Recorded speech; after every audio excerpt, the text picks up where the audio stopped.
করেছেন, আল্লাহ পাক কোরআনের বিভিন্ন জায়গায় কসম করেছেন, গুরুত্ব বুঝাইতে দেয়। অতএব হায়াতের কসম কেন করলে? বলে তোমার এই হায়াত জাহান্নামে যাওয়ার মাধ্যম, আমার এই হায়াতটাই তোমার জাহান্নামে যাওয়ার মাধ্যম। যার দাম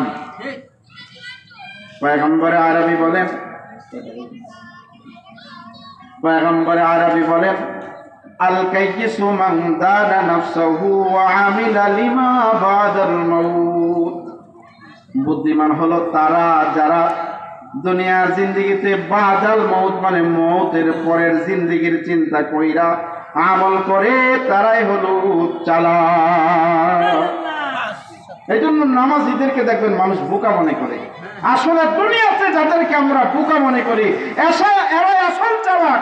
আল্লাহর কথা চিন্তা করে ঘুষ খায় না, সুদ খায় না, হারাম পথে যায় না, কষ্ট করে দারিদ্রতার মধ্যে ধৈর্য ধারণ করে, এরাই একদিন জান্নাতে যাবে। আর আমরা যারা দুনিয়ার পাগল হয়ে দুনিয়ার অর্থ সম্পদ পেয়ে নামাজীকে তুচ্ছ মনে করি, আলেমকে তুচ্ছ মনে করি, মৃত্যুর পরের জিন্দেগি থেকে শুরু হয়ে যাবে আমার অশান্তি। সেদিন আমার বিচার শুরু হবে, সেদিন আফসোস করলেও কোনো কাজ হবে না।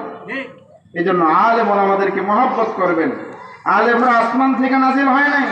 আপনার আমার সন্তান, আপনার আমার ভাই যারা মানুষ, তাদেরকেও শয়তানে ধরে। ভুল ত্রুটি হইলে তাকে সংশোধন করবেন, তাকে নসিহত করবেন, তাকে নিয়ে সারা দেশে তুচ্ছ তাচ্ছিল্য করবেন না। হাসরের ময়দানে ধরা খেয়ে যাবেন। কারণ হাদিসের মধ্যে আসছে, হযরতে আবু হানিফা রাহিমাহুল্লাহর একটা আমল আপনাদেরকে বলি। হযরত আবু হানিফা পৃথিবীর মধ্যে সবচেয়ে বেশি যার চর্চা হয়, আমাদের মাযহাবের ইমামুল আযম আবু হানিফা রাহিমাহুল্লাহ। তিনি যুগের শ্রেষ্ঠ আলেম ছিলেন, তাই বলে তার নিয়ে সমালোচনা হয় নাই তা কিন্তু না। আর মিয়া কার বিরুদ্ধে কথা বলেন চিন্তা করেন না। যে ইমাম আবু হানিফার মাযহাবকে আপনি অনুসরণ করেন, সেই ইমাম আবু হানিফার মাযহাবের অনুসরণ করে মসজিদের ইমাম সাহেবের সমালোচনা করেন। আপনি জানেন না ইমাম আবু হানিফা রাহিমাহুল্লাহ এত বড় মুজাদ্দিদ হওয়ার পরেও জাতি তার বিরুদ্ধে ছিল, ঠিক, রাষ্ট্রের সরকার তার বিরুদ্ধে ছিল। তাকে নারী কেলেঙ্কারি পর্যন্ত দেওয়া হয়েছে, তাকে জেলের মধ্যে হত্যা করা হয়েছে, কিন্তু বাতিলের সাথে আপোষ করেন নাই। হাত মিলাইলে সব সোজা, ঠিক কিনা বলেন?